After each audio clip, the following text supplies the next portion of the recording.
Olá, bem-vindo a este espaço na Eclésia. Hoje temos connosco Ana Vasquez, uma mulher nascida no ano de 1983, que pelo seu percurso foi convivendo e de alguma forma é herdeira daquilo que outros lutaram pelo 25 de Abril. É pelo seu percurso, pelo seu olhar, pelo seu espírito comprometido que a convidei para estes minutos de conversa. Ana Vasquez, obrigada por estares desse lado. Eu queria começar por perceber como é que foste ganhando a ideia de liberdade na tua vida. Quem é que te deu? Olha, essa questão não é nada fácil, até porque esse é um dos meus grandes privilégios, ter podido perceber desde muito cedo que a liberdade é plural, no fundo é um exercício de várias práticas portanto, nem sequer é assim sempre óbvia, mas se eu tivesse que escolher uma só pessoa, eu acho que escolhia o meu pai, que enfim, que exerceu sempre a sua liberdade nas suas escolhas de uma forma muito universal, muito cordata, muito de pontes.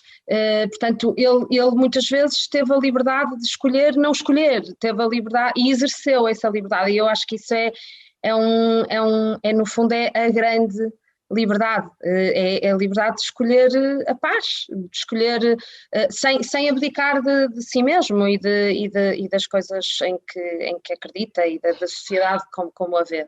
E o teu pai, nascido em ditadura, teve essa possibilidade. Tu reconheces isso no percurso do teu pai?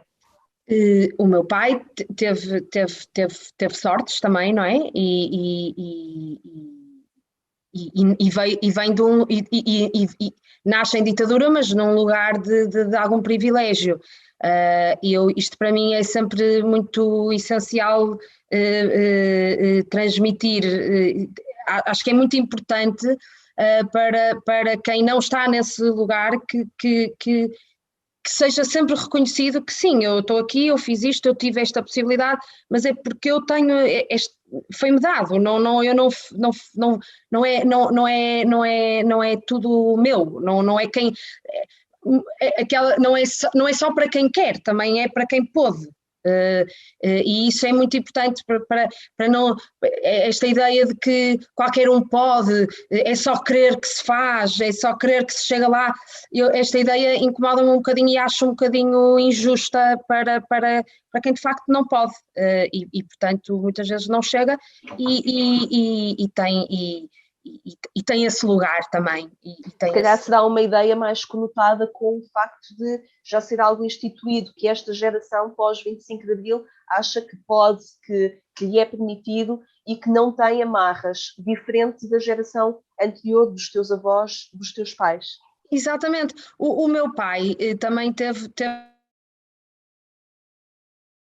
aqui o percurso dele, ele também conseguiu ir gerindo conforme as oportunidades que foram surgindo, e conseguiu sempre ir mantendo as suas ligações, as suas raízes. Portanto, ele conseguiu fazer sempre uma evolução sem cortar com o que estava, e eu acho isso acho que é uma forma de estar muito inteligente, e muito bonita e muito pacífica, muito serena. O meu pai não é católico, aliás, nenhum dos meus pais é.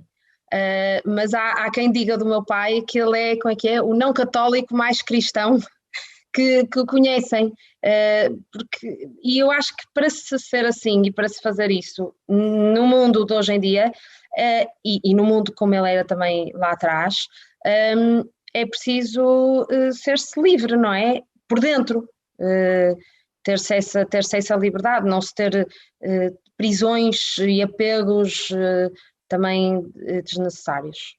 Tu vens de uma família politizada, de alguma forma, tu nasces quase 10 anos depois da Revolução de Abril. Como é que isso era falado? O que é que te foi chegando com o teu crescimento sobre Abril? Olha, o 25 de Abril era quase a história de dormir lá de casa, sempre se falou, e a minha família é muito grande, por isso eu não posso dizer que fosse absolutamente transversal, mas sobretudo a minha família mais próxima sempre foi politizada, sim. em casa dos meus avós não se falava de política, porque havia demasiada diversidade para que isso desse bom resultado. E, portanto, o amor entre os pais e os filhos, entre os irmãos, portanto, meus pais, os irmãos, os cunhados, sempre falou mais alto e, portanto, tudo o que era fraturante idealmente ficava do lado de fora da porta. E isso às vezes, eu tenho fases em que penso, caramba, mas era preciso saltar do muro. Mas depois também penso, não, porque também é preciso saber-se ter estas prioridades, enfim, saber-se que o amor fala mais alto, que há coisas que nos unem e coisas que nos separam, e que há contextos para nos ligarmos pelo que nos une, e há contextos para debatermos sobre o que nos separa, fazer estas pontes. E de facto a casa-mãe, a casa dos pais e dos irmãos, eu sempre a tive como um lugar onde todos cabiam, e para todos caberem às vezes há temas que têm que ficar de fora. Mas quando tu dizes que o 25 de Abril era uma história quase de deitar, o que é que tu queres dizer com isso? É porque em casa, portanto, nos meus pais, no círculo mais próximo dos meus pais, dos amigos dos meus pais, de vários dos meus tios mais próximos, de facto, sempre, e a nossa, portanto, a geração que se seguiu, sempre fomos educados à luz daquilo que se conquistou no 25 de Abril, e por pessoas que tiveram, que abdicaram até de algumas coisas nas suas vidas para lutar pelos valores de Abril, não é? E que sempre nos passaram essa história e essa herança e essa responsabilidade até. E portanto eu sempre soube o que era o 25 de Abril, eu sempre celebrei o 25 de Abril. Eu tenho um primo, nós chamamos primo-irmão, porque é filho de uns tios meus, que é um irmão do meu pai e uma irmã da minha mãe, e nascemos no mesmo ano, somos os dois de 83, fazemos uns meses de diferença, e ele nasceu no 25 de Abril de 83. Portanto ele faz anos a 25 de Abril, e nós sempre festejamos com cravos, com a grândula, com tudo o que temos direito. No fundo, o 25 de Abril sempre foi uma data celebrada ativamente, não era só um feriado, não era, enfim, sempre foi talvez uma das datas mais importantes do ano mesmo, e portanto nunca passou em branco, e sempre foi muito preparado, a primeira vez que eu faço um trabalho sobre o 25 de Abril foi com um grande amigo meu, filho de uns amigos dos meus pais, que estava a passar as férias da Páscoa em nossa casa. Ele era de Lisboa, nós do Porto, e foram lá passar a Páscoa. Eu não sei se depois fomos dar um passeio, enfim, se foi nessa altura, nós demos alguns passeios, e ele tinha um trabalho para fazer. Ele era um ano mais velho, tinha um trabalho para fazer sobre o 25 de Abril, e eu fiz com ele, não é? Eu estava na 4ª classe ou na 3ª classe, e portanto fiz todo um trabalho de escola primária, que antigamente não havia computadores, eram cartolinas com cartazes, com recortes, com poemas, com não sei o quê. Enfim, é a primeira memória assim mais histórica do 25 de Abril que eu tenho. Eu era muito pequenina, enfim, não existe o passar em branco, pronto. E mesmo o falar sobre aquilo que ficou por fazer, e aquilo que está por fazer, e aquilo que, enfim, heróis e personagens e figuras da Revolução sempre foram heróis, não é? No teu percurso, sim. E se tivesses porque o teu percurso, percebo, foi sendo constituído também por relatos muito próximos de quem viveu aquele tempo, não é? E isso ajudou a dar importância àquilo que está ainda por fazer, mas também deu importância à data do 25 de Abril. Como é que foram sendo esses relatos? Que relatos é que te foram chegando sobre aquilo que se vivia na altura, antes do 25 de Abril, e sobre os acontecimentos que levaram à Revolução? O que é que te chegava? Olha, os meus pais têm uma diferença grande de idades e, portanto, a realidade do meu pai é diferente da realidade da minha mãe e depois também há os amigos, os satélites, enfim, esta aldeia que educa a criança, não é? E na qual eu me apoio muito em tudo e de que me orgulho muito. Sabes que, e portanto, a minha mãe é mais radical, um bocadinho mais radical, mais do que o meu pai. E bem, e essa diferença também é muito útil, é muito útil e é muito enriquecedora. Para a minha mãe, se eu falar com a minha mãe, por exemplo, há muito mais uma sensação muito mais, também talvez por ser mulher, não é? Há muito mais uma sensação em relação ao antes, de que era tudo mau, de que era mesmo muito difícil, uma vida muito complicada e com muitas frustrações e perdas, não é? Que se perdia muita coisa e de que faltava muita coisa e de que era preciso muita coisa e fazer muita coisa. E a minha mãe é de 57, portanto era mais novinha. O meu pai chegou, enfim, já chegou a fazer a tropa antes do 25 de Abril e não chegou a ir para a África, para a guerra, mas muitos amigos dele foram. E eu tive a oportunidade de falar com essas pessoas especificamente sobre isso, porque eu depois, na faculdade, a minha tese de mestrado foi sobre o papel da mulher na guerra colonial. Desde as questões ligadas à guerra colonial, ao papel, por exemplo, da PIDE, a censura, até mesmo o papel dos católicos na sociedade, na altura. A questão, eu tenho na minha família exemplos de pessoas que tiveram presas, não é? E que, porque lutaram ativamente contra, por exemplo, a guerra colonial. Até me custa um bocadinho entender, por exemplo, do ponto de vista da vida cristã, como é que não havia mais gente a fazê-lo, não havia mais gente a ter esse papel mais ativo. Suponho que o medo também tenham tido um papel importante nisto, mas outras coisas também que se perpetuam, não é? Esta coisa dos privilégios, do abdicar dos privilégios, e portanto eu tenho exemplos dos vários pontos em que a vida em Portugal até 74 tinha, vou usar um eufemismo, obstáculos inimagináveis, não é? Quer dizer, há montes de coisas que hoje em dia damos por adquiridos. Na minha vida, Ana, há um monte de coisas que não poderiam acontecer, quer dizer, não há coisas da minha vida pessoal que se calhar não cabe partilhar aqui e outras que são muito normais e muito comuns a toda a gente, sobretudo mulheres de 38 anos, sem filhos, enfim, a minha vida seria provavelmente muito, muito, muito diferente nessa altura. Fala-me desses percursos de pessoas que lutaram pelo 25 de Abril e que te foram chegando e que ajudaram a construir a tua história ainda pequena. Que percursos são esses? Que ações é que elas tiveram que ainda hoje te marcam?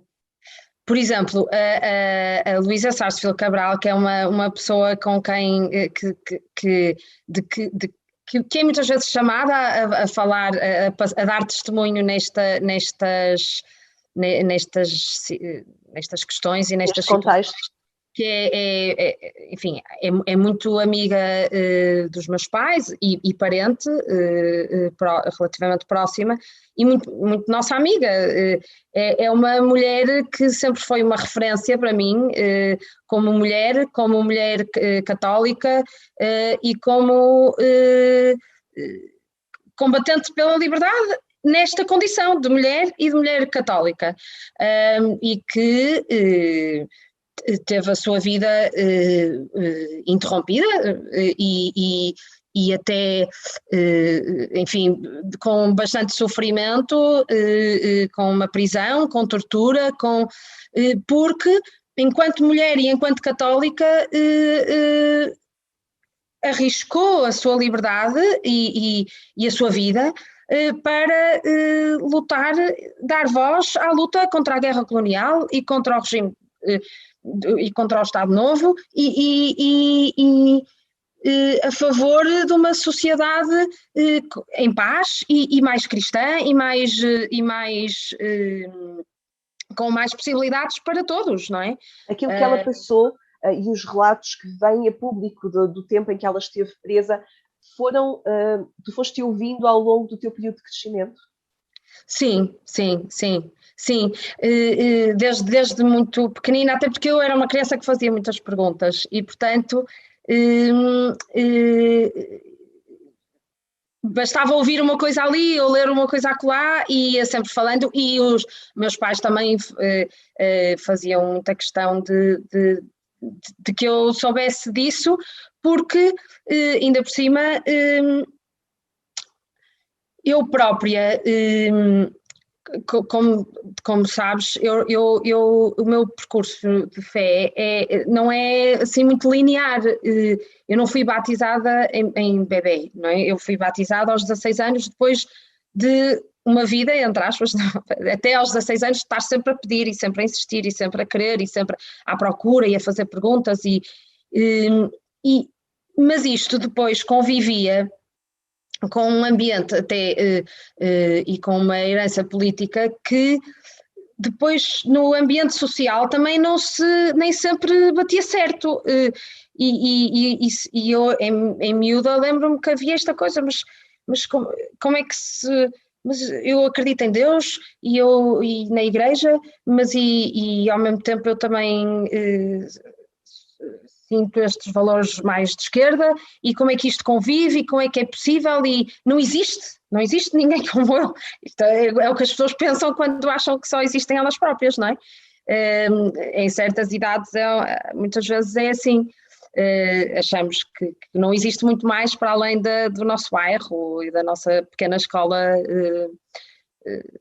primária, e basicamente também no fundo foi um exercício de salvação dos meus pais partilharem comigo histórias de pessoas que não só viviam as mesmas dualidades, não é? as mesmas como fazendo de forma muito natural, muito pacífica, muito serena e muito coerente. Portanto, a Luizinha, não é, como lhe chamamos, sempre foi assim uma referência. Quando me convidaste para esta conversa, foi logo imediatamente sempre a primeira pessoa que me vem à cabeça como alguém com quem aprendo sempre muito, só de ver e de saber e de ouvir, porque de facto é uma história de vida muito, muito, muito exemplar, a meu ver, pronto, naquilo que eu considero que gostaria que fosse a minha vida também, a minha passagem neste mundo, não é? Pronto, o contributo. Fruto de tudo isto que me falas, do teu pai, da tua mãe, também pela proximidade afetiva, amorosa com a Luísa Sarsfield Cabral e outras pessoas, a liberdade, sentes que a liberdade é fundamental no percurso que vais construindo, e que a liberdade é sempre uma pergunta na tua vida à qual tu queres ir respondendo, não sabendo qual é a resposta, claro, mas sentindo que a liberdade é um bocadinho companheira do teu percurso, será? Sim, e sabes que eu ainda a sinto em construção. A minha fé tem sido sempre um exercício de liberdade. Na infância e até a adolescência eu pude escolher poucas coisas. Na realidade, todos vamos sendo orientados pelos pais, não é? Eu ainda eu acho que a geração abaixo da minha já não vai ser tanto assim, mas eu ainda sou de uma geração em que até se usavam muitas expressões, quer o quer, não tem quereres, faz o que eu mando, pronto. Apesar de até haver um ambiente muito saudável de debate e de conversa e tudo mais, mas assim nas coisas práticas, eu não se estava sempre a escolher coisas, não é? A fé foi uma das coisas que eu pude escolher. Contra, não posso dizer que foi contra, porque sempre fui muito apoiada nesse processo. Portanto, não foi contra, mas diferente daqueles que me eram mais próximos, ou seja, pais, irmãos, os meus avós eram católicos, vários dos meus tios são católicos, e muito presentes na minha vida, os meus padrinhos que eu escolhi, eu tenho padrinhos de quando nasci e que também os escolho todos os dias, também são muito especiais, ocupam um lugar muito especial e de muito próximo e muita proximidade na minha vida, mas depois os padrinhos de batismo, que também fui eu que os escolhi, e que também sempre me apoiaram muito. Portanto, eu não posso dizer que tenha sido o caminho das pedras, a minha fé, não foi de todo, mas foi uma coisa que eu escolhi, que eu escolhi praticar e que eu escolhi e que ainda escolho, não é?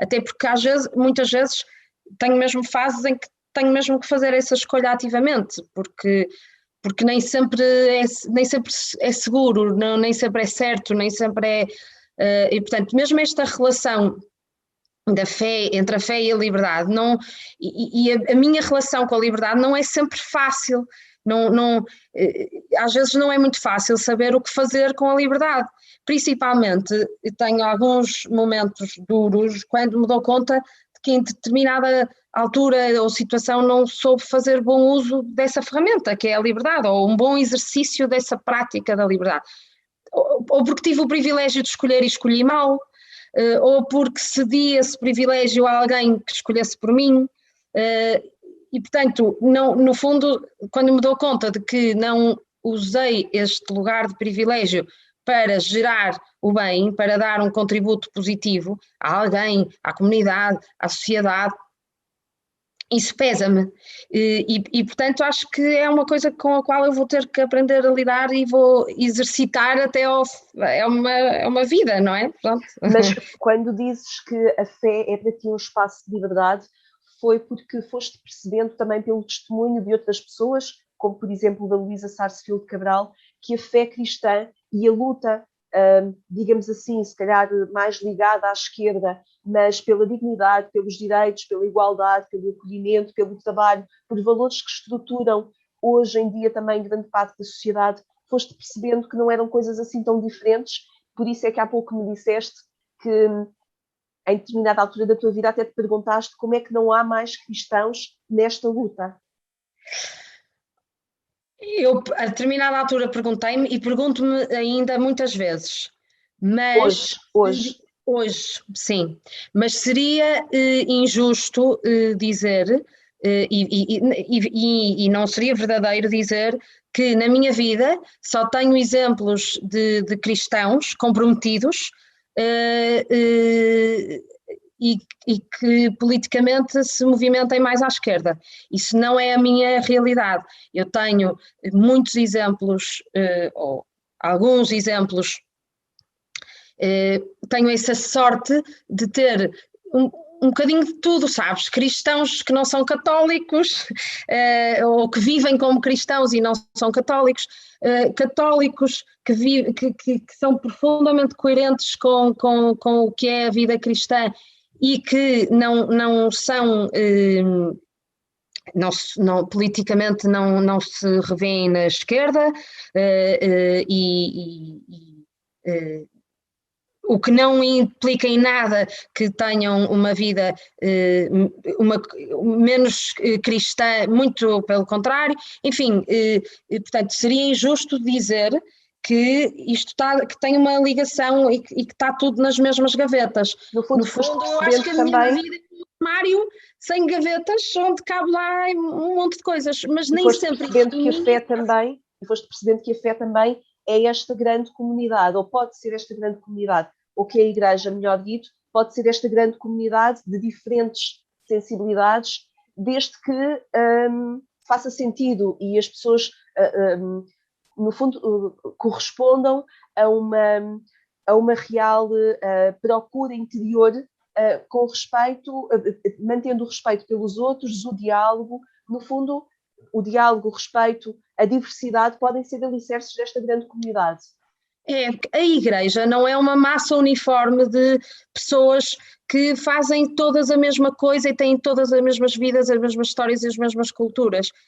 E portanto, eu acho que isso é cada vez mais evidente e até tenho um bocadinho de pena que, pelo menos na minha realidade, aquilo que me chega, isso não seja mais aproveitado e mais posto ao serviço.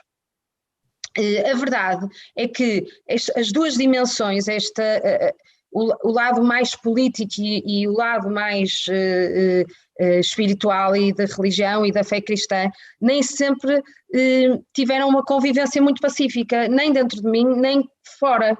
Há muitas questões fraturantes em que eu não consigo acompanhar os meus irmãos de fé, a Igreja Católica, não é? A Igreja a que eu escolhi pertencer. E depois há muitas respostas que eu também não consigo dar a quem não entende como alguém que pensa como eu e que defende algumas coisas que considero básicas para a sociedade, pode depois ir à missa e viver em comunhão com uma instituição como a Igreja Católica.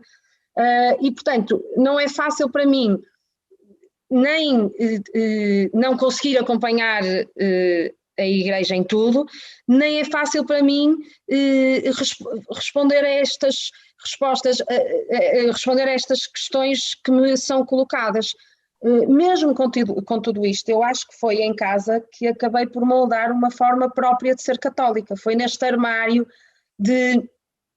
sem gavetas, onde cabe várias coisas e sobretudo onde há muita tolerância. Eu acho que a tolerância é a chave para muitas coisas na sociedade e era até muito do que faltava até 23 de abril de 1974 às 23h59, não é? Portanto, este exercício da fé que é livre, que é refletido, que é virado para fora, que não tem como fugir de algumas questões, que aceita fases de algum recolhimento e de algum afastamento, que não compreende tudo e, portanto, às vezes tem só que ser paciente e esperar por respostas. Esta foi um bocado a forma como eu me fui moldando e adaptando a estas realidades sem ter que cortar com nenhuma. No fundo, foste percebendo que a liberdade também te conduzia ao local mais sagrado dentro de ti e onde tu te podias relacionar com Deus, que é a tua consciência. Exatamente. Claro que às vezes isto me coloca num lugar de alguma solidão e aí vêm as questões, não é? Às vezes sinto-me um bocadinho sozinha em cima de um muro e acabo por às vezes sentir que tenho que saltar para um lado ou para o outro e fico sempre do lado que saltei a pensar que se calhar do outro lado é que se calhar era onde não é porque eu estava melhor, mas era onde era melhor eu estar, era onde eu devia estar. Há sempre assim uma certa culpa, mas eu tento sempre há assim esta questão há assim uns pilares que eu tento não perder, que é o respeito pela diferença, porque foi nessa diferença que eu nasci, que eu cresci até enquanto católica, e este dever de lutar por este respeito incondicionalmente, de fazer, quer dizer, a cruz tem que servir para alguma coisa, não pode ser só uma coisa individual, hermética, não é? Eu não estou a falar só da caridade, e embora eu também não a despreze de todo, mas eu estou a falar também de luta mesmo. É como católica que eu sinto que os trabalhadores têm que lutar por melhores condições e melhores salários e têm esse direito. É como católica que eu sinto que tenho que ajudar encaminhar quem não consegue fazê-lo, sei lá, quem não tem dinheiro para pagar um advogado para se defender, para defender os seus direitos. É como católica que eu não posso aceitar que o Estado perpetue a precariedade. É como católica que eu não aceito que se ponha em questão a ajuda e o acolhimento aos refugiados ou aos imigrantes que procuram uma vida melhor longe dos países que o mundo ocidental explora e manobra há séculos. E, portanto, enfim, até as lutas feministas, a responsabilidade do Estado perante os cidadãos em relação ao acesso universal a cuidados de saúde, à educação, à habitação digna, é como católica que eu o faço e que eu... É também a Ana católica que bate aqui à porta quando acha que não está a fazer o suficiente. Portanto, isto é indissociável dentro de mim, mas fora de mim é muitas vezes inconciliável e, portanto, esta dicotomia nem sempre é pacífica e nem sempre é inócua de sofrimento. Olhando também para tudo isto que me relatas, Ana, queria perceber como é que tu sentes que a tua geração é herdeira do 25 de Abril. Como é que sentes que a participação, a consciência política, a luta até pelos direitos, por uma sociedade mais igualitária, onde a pobreza possa diminuir de uma forma efetiva e não apenas em discurso, como é que sentes que vai sendo o engajamento, digamos assim, das pessoas da tua geração, também das mais novas com quem contactas, mas resultado desta tua consciência tão viva, fruto da tua história, fruto daquilo com que tu vais crescendo e vais procurando formar na tua vida, como é que tu sentes de facto que a tua geração vai recebendo o 25 de Abril? Olha, eu acho que é sempre um bocadinho ingrato fazer estas avaliações assim. Eu tenho sempre alguma dificuldade em engrenar nestas lógicas geracionais, porque as acho sempre muito baseadas no conflito e no confronto entre duas realidades que deviam viver abraçadas. Mas, ainda assim, a minha experiência, que é só a minha experiência, diz-me que há muita gente da minha geração que recebe esta data com alguma indiferença. Eu não estou certa de que a valorizem corretamente e desconfio de que a maioria das pessoas não esteja disposta a abdicar de quase nada dos seus privilégios para a defender ativamente. Se me dissessem assim hoje, preferes viver na rua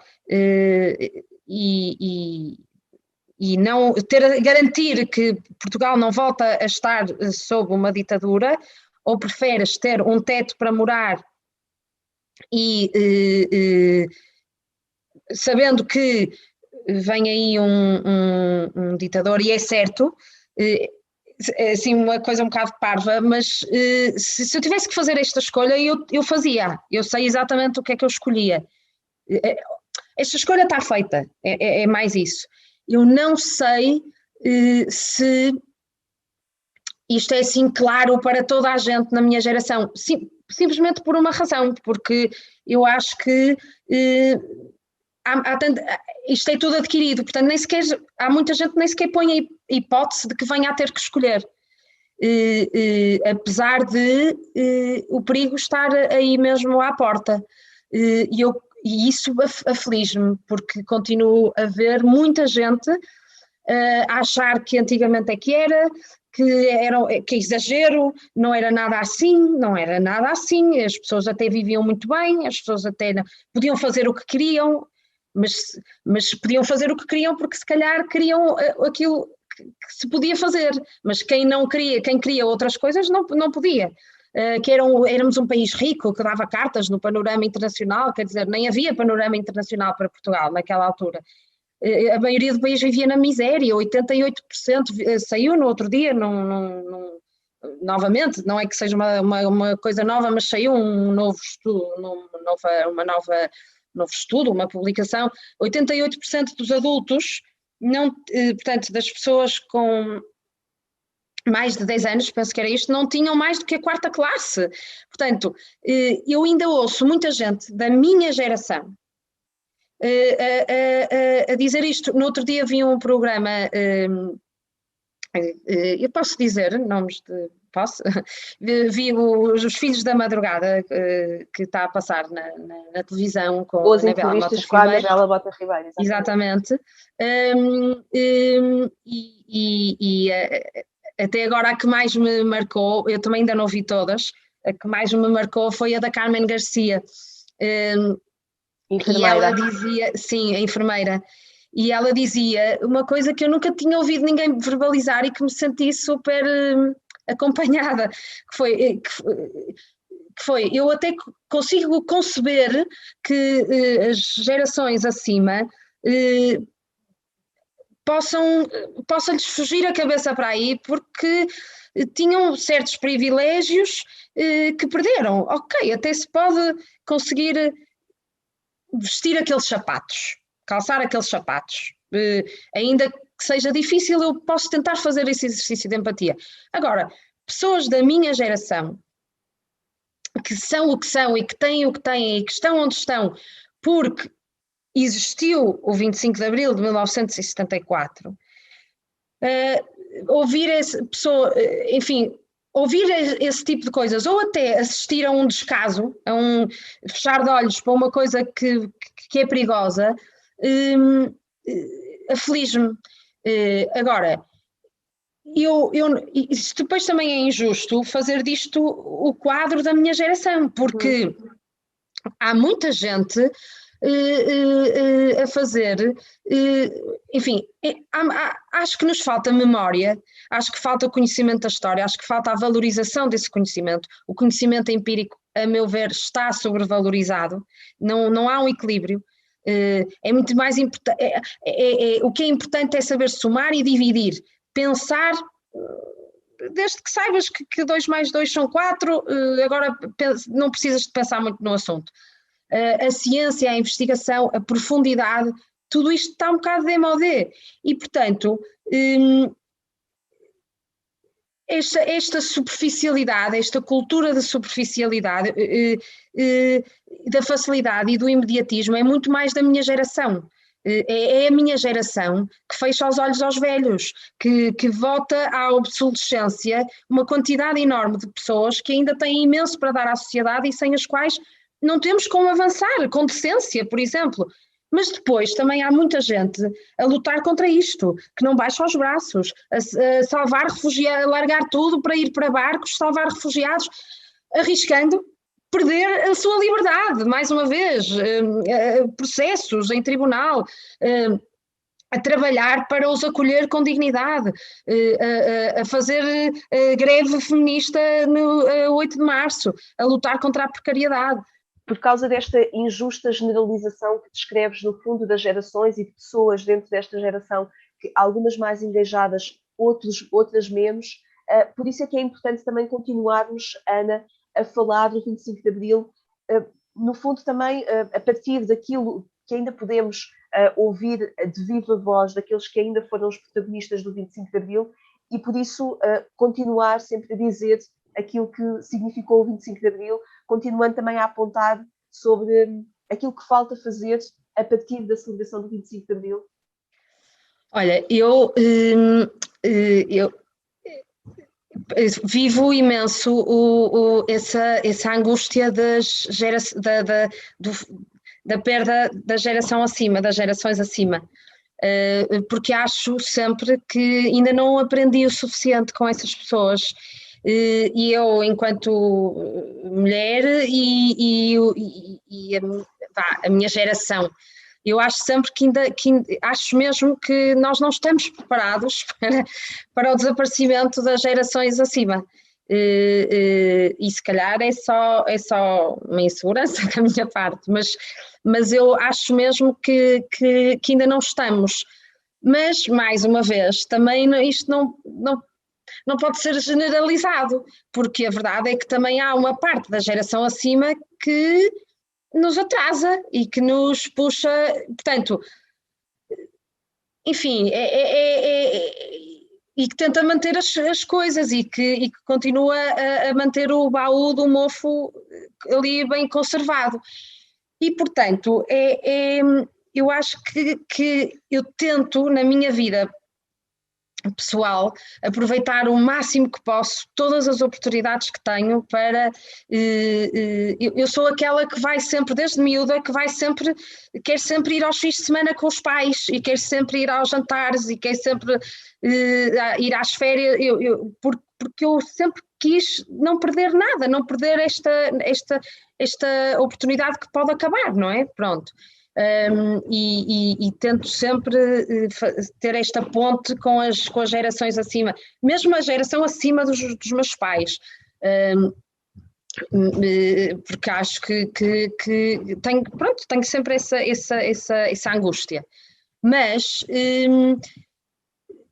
lá está, também acho que não se pode fazer essa generalização e acho que em alguma altura vamos ter que ser nós a levar este barco e, portanto, e até temos, se calhar, ferramentas e capacidades e um certo tipo de conhecimentos que podem levar de facto mais longe. Agora, eu acho é que, por não termos nascido em ditadura, a minha geração, mas lá está, eu faço sempre esta ressalva repetitiva porque me custa generalizar, mas boa parte da minha geração, na minha experiência, não tem o sentido de urgência que eu acho que temos que ter. Acho que é uma coisa que está ali, está lá atrás, para já, primeiro está lá atrás e não volta, e isso não é verdade. E depois, ou então nem existe, não existiu, não é uma coisa que faça parte da vida das pessoas, e isso preocupa-me, e são essas gerações, é quem fez o caminho à nossa frente, que ainda pode lembrar-nos disso. A memória é a salvação, a memória é aquilo que no fundo, que pode fazer com que aquilo que não queremos que se repita, de facto, não se repita. Quer dizer, uma sociedade sem memória é um perigo. Não tem... É seco, não é? É estéril. Sem memória não há futuro. É um bocado clichê isto, mas é o que eu sinto. Ana, deixa-me fazer-te uma última pergunta para perceber se, no fundo, na súmula de tudo aquilo que nós conversámos, sentes que os católicos têm um dever perante aquilo que foi vivido e a partir do 25 de Abril. Sim, é evidente. Sim. A vida de Jesus é o exemplo disso, não é? O amor ao próximo, os braços abertos, o acolhimento na diferença, a participação, a tolerância, o perdão, a liberdade. Eu tenho imensa dificuldade em entender alguns movimentos católicos mais conservadores que se posicionam ao lado de forças políticas que ameaçam a democracia. Tenho alguma dificuldade em entender a ala, não sei se é esta a palavra, mais contra, por exemplo, o pontificado de Francisco. Tenho dificuldade em ouvir um católico posicionar-se contra imigrantes e refugiados. Mesmo este antissindicalismo que graça na sociedade, por exemplo, é uma coisa que me faz alguma confusão, porque vindo de cristãos e católicos, porque não entendo como é que, sabendo como é que foi a vida de Jesus e sabendo como é que foi a vida dos cristãos depois de Cristo, como é que não é automático aceitar que se faça o que for preciso dentro destes valores da tolerância, do acolhimento, do perdão, da liberdade, do amor ao próximo. Como é que é possível que não se aceite que se faça o que for preciso para se acabar com a pobreza, se ter condições de vida mais dignas, salários justos, condições de trabalho dignas também, e do ponto de vista da Igreja Católica, eu não posso deixar de reparar que o caminho tem sido lento Eu acho que a Igreja tem dado passos importantes, sobretudo agora com o Papa Francisco, mas sonho com uma Igreja que vá mais longe, até que se pudesse e quisesse posicionar-se mais politicamente.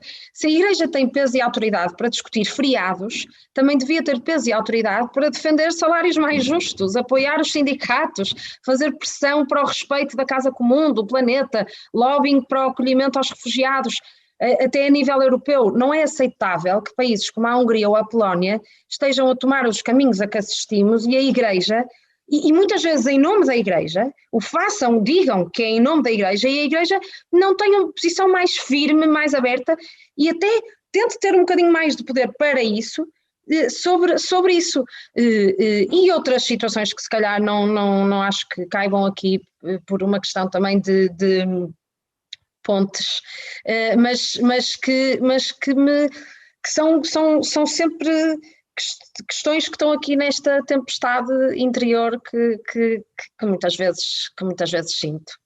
Muito bem. Ana Vasquez, foi um prazer falar contigo, agradeço-te muito a confiança e a forma como foste também abrindo a tua vida para percebermos como a liberdade conquistada no 25 de Abril, mas cultivada em toda a tua gênese familiar, resulta também neste percurso que connosco partilhaste e que me parece muito importante dar a conhecer a outras pessoas. Agradeço-te muito obrigada. Eu é que agradeço.